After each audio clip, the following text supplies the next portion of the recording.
But now we're going to close it out. It's the main event of the evening. It's Sugar Sean O'Malley, Chito Vera, bantamweight title fight. Holy shit, it all leads up to this. Let's start with O'Malley, of course. Oh, and it's the rematch, of course, too. Of course, I gotta mention that as well, of course. The striking is obviously where I need to begin here. Some of the best striking in the UFC. And I've been saying that for years, by the way, that he has always had some of the best striking in the UFC. And it's just been getting better and better. Clearly the best striking in the division. I don't think that's even a question at this point. Yeah. Obviously, that's his main asset here, the striking. Unbelievable accuracy, combos, variety. So kicks, punches, all three levels. Very, very impressive stuff. Very unique, very creative. Likes to throw out a lot of unique feints. Very fun to watch. And very effective as well. Not as much power, per se. Well, I mean, against elite top 15 guys, I mean, you know, clearly he has the power. He has been knocking out quite a few different people. But he hasn't knocked out anybody that's, like, really, really good. But he has been outstriking everybody that's been really, really good.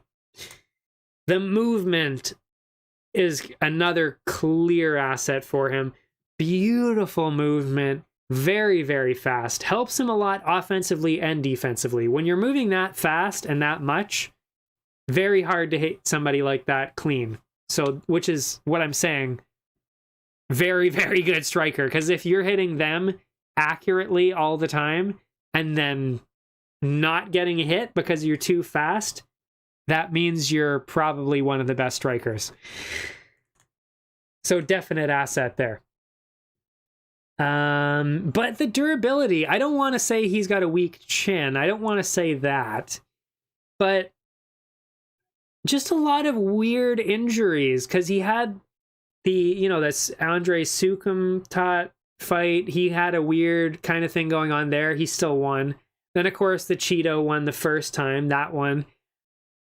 And he never really gets hit that clean, but when he does, you know, he kind of struggles a little bit for, like, you know, 30 seconds a minute. You know, it does throw him off a little bit just because he never really gets hit that clean. So when he does, you know, it's a problem. And Jan did that to him. He got dropped and then clearly lost that round because he never got really up off the ground after that. And he probably would have if it was just a normal takedown, but because he got knocked down onto the ground, just couldn't really get back up too easily like that. So I don't know, the durability, and again, it's a question mark. Maybe people are just reading too much into it. Because again, you know, that I still think the Cheeto win was a kind of a fluke the first time. I really do. Because I don't think that Vera did anything that caused that. I just think he just took a weird step and brutally suffered the consequences for that. So yeah, I don't know if I can really question the durability or not, but I have to write it on there just because it is a definite question. And if you have been kind of having these weird injuries here and there, who's to say that it's not going to happen again in the fight? You know what I mean? It's something you got to address for sure. But he is a minus 275 favorite, which is pretty shocking considering Vera did win the first one. On the other side, it's Chito Vera.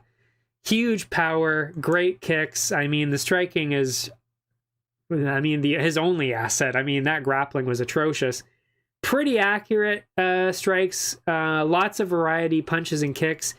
Was getting pieced up early by Sandhagen, though. And we know Sandhagen's very good, but it is definitely something to look out for. That if Sandhagen was doing a lot of early damage like that, you'd imagine that somebody with the striking and movement of Suga could probably do the same thing. The wrestling, though, I just talked about it with, of course, Sandhagen there. Not good. Not good. Not good wrestling at all from Sandhagen. So if Suga was ever going to be throwing some wrestling in a fight, this would be the one to do it in. Is he going to do it? I don't know. I mean, there's 5 rounds to work with. I don't think either one of them is going to get... Well, I mean, Cheeto could get another knockout, I guess. I don't think Suga's going to get a knockout, so he's going to have to win the decision somehow. So either he just stays with his his classic striking game. Maybe he does throw in some wrestling, though. We don't know. I'd like to see it. I think it would be smart. And I think he'll test it out. It'll be interesting to see how that goes for him. I really want to know. But yeah, Cheeto, not a wrestler. That is for sure. And the pace. I mean, it's been talked about in every single one of his fights, and I will continue to bring it up. And I've brought it up every single time I've talked about him too.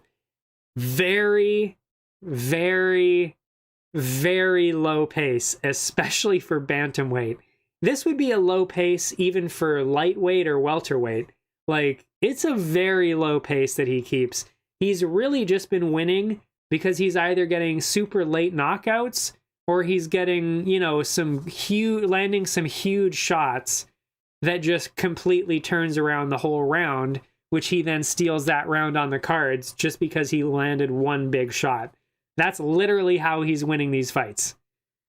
So the pace, though, is like not much at all. Like, really, he's not throwing much at all. So especially when you're going against somebody like Suga, that is a problem. That is definitely a problem, which again is probably why he's a pretty big underdog at plus 210.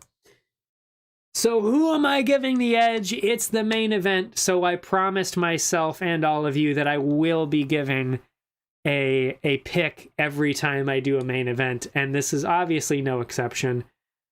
So I'm going to make a pick here. But who is it going to be? It is pretty close, I will say, especially with that weird first fight. Because it was even close up until then as well. I will say, though, Cheeto looked pretty much exactly the same. Like, he looks exactly the same as a fighter. Suga, much better. He really is much better now. He moves a lot more. He's a lot faster. Feinting a lot more. Throwing a lot more. Just really better all around as a striker and more active. And just better all around as a striker.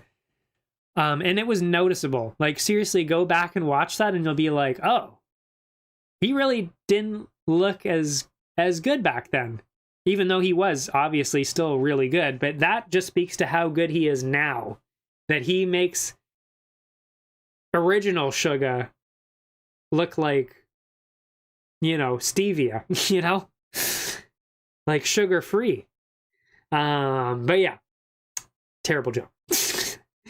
I really think it's going to be similar to the last one, though, meaning either Cheeto can get a TKO or maybe land enough power shots to get a decision, or we see Suga outpace him to get a decision himself.